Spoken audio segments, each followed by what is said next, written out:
Hi, I'm Brian Russell. Welcome back to class. I want to give a few remarks about the work that you'll have to have prepared on Matthew chapter 8, verses 1 through 9:35.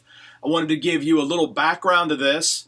Up front, let me say that if you look at the syllabus, and I also posted these instructions online, the instructions are very specific and they focus on doing an interpretation. So what you're going to be doing, and I'll get to the specifics in a minute, is picking one of three options and looking for evidence in the context of Matthew 8, 1 to 9:35 that could help you answer those questions. Now, what I'm not asking you to do, you don't have to do a survey. I'm going to do a little bit of that for you. You also don't have to write out manually a detailed observation. What you're going to be doing is we're just going to focus on what does it look like to actually go through a segment to gather evidence. Now, if you're doing this whole thing by yourself in the whole assignment, you might start with a survey. You would likely do some kind of a detailed observation on a smaller passage in order to generate questions and insights.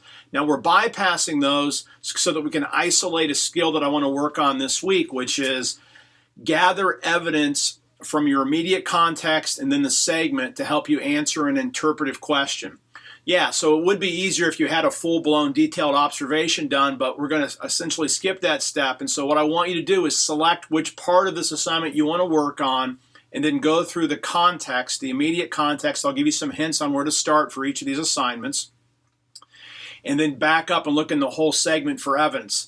The last thing that you're going to do, and this is the first time you've had to do that, is you're going to look at a couple of commentaries. Once you've answered the question, summarized your work, you're going to look at a couple of commentaries to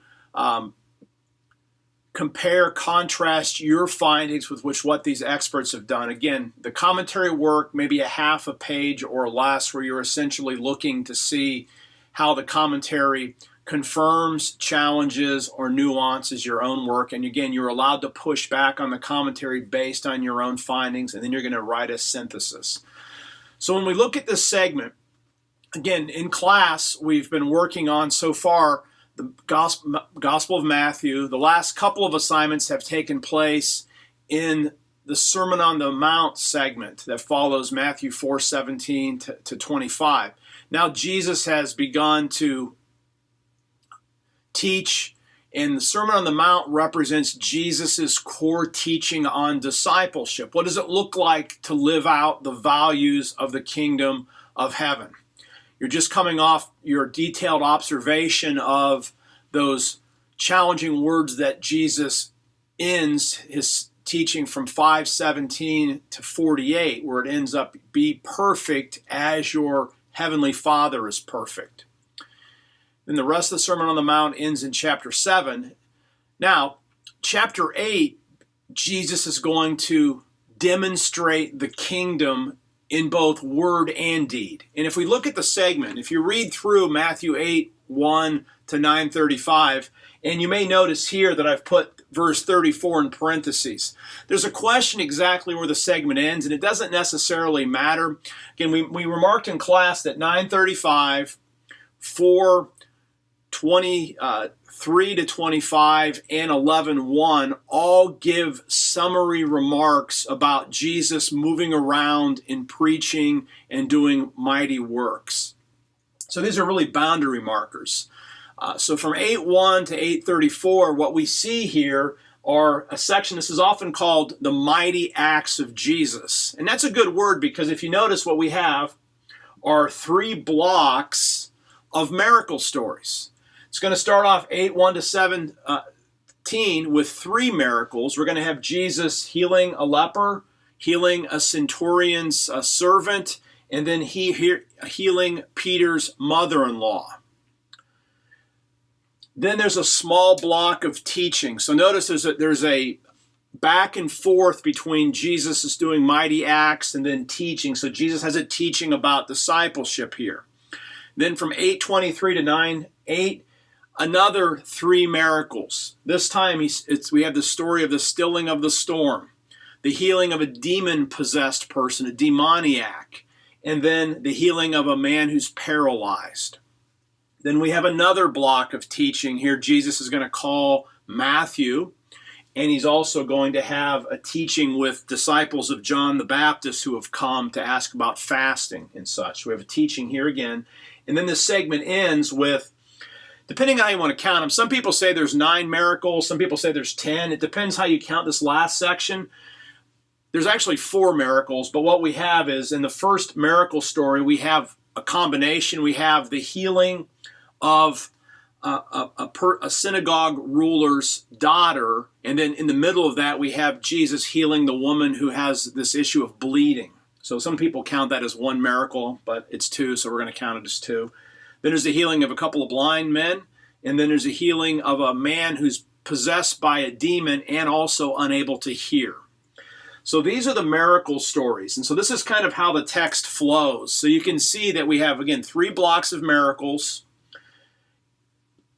and in between them, teachings about discipleship. So Jesus is demonstrating the power of the kingdom in both word and deed. Now, for your assignment, again, you don't have to do a survey. I've just kind of briefly laid this out. This is how the work flows. I'm giving you 3 options. The 3 things that you can focus on. You pick one. Would be a study of how Jesus's authority is portrayed in this segment. The second one would be studying the role of faith in this segment. And the third one would be studying what this section teaches about discipleship. If you have your syllabus, let's go back over each one of those. The first option is to investigate the nature of Jesus' authority in this segment by answering these following questions. Over what does Jesus exercise authority? How is this authority described? Why has Matthew presented Jesus' authority in this way? What are the implications? So again, there's 4 broad interpretive questions. Can you go back through here and attempt to gather evidence?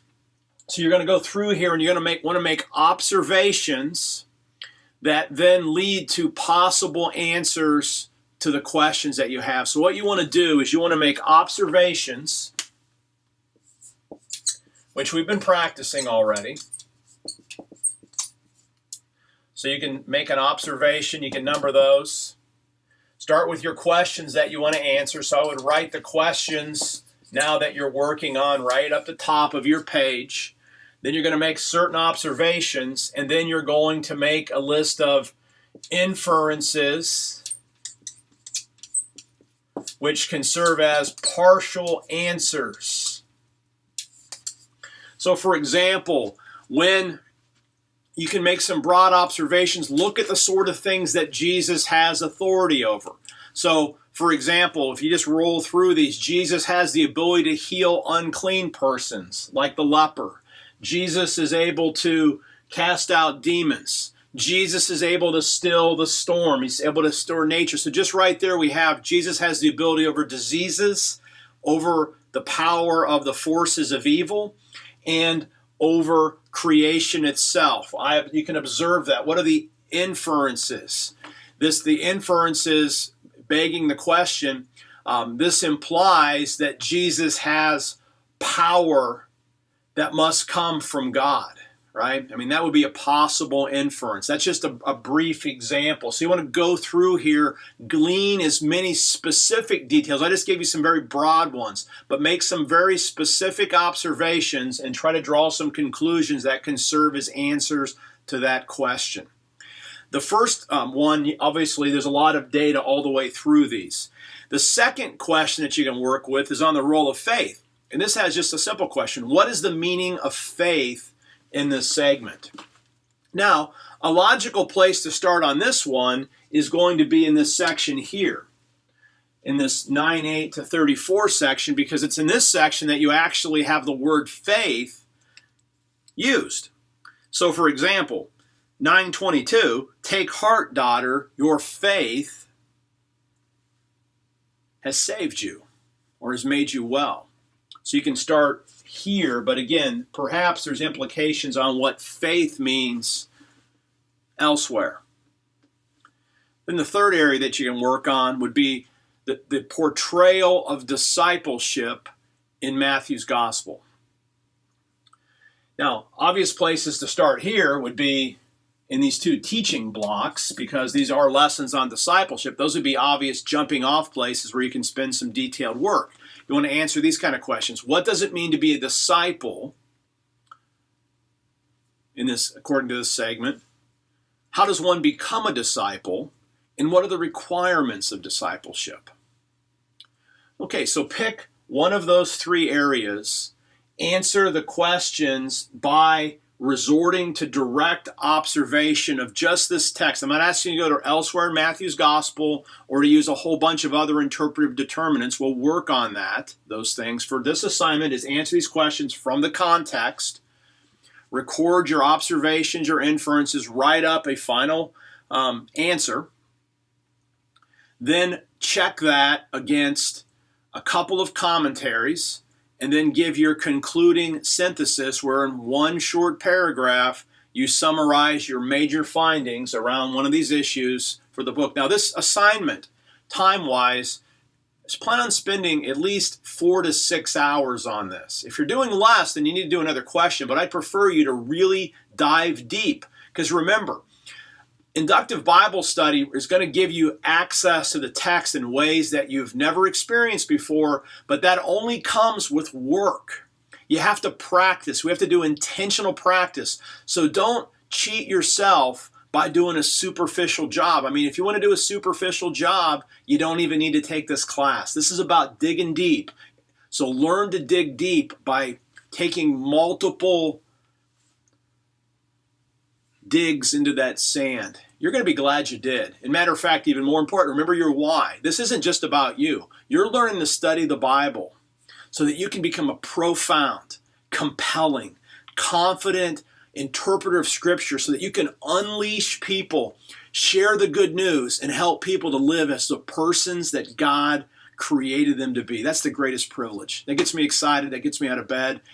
So when you get stuck, think about your why. Why do I want to dig deep into the Bible? Who's my mission? What kind of person do I need to become? Who's my community? And am I all in? Dig deep, friends. You're going to be glad you did. Thanks for listening. If you have any questions, let me know. I'm Brian Russell.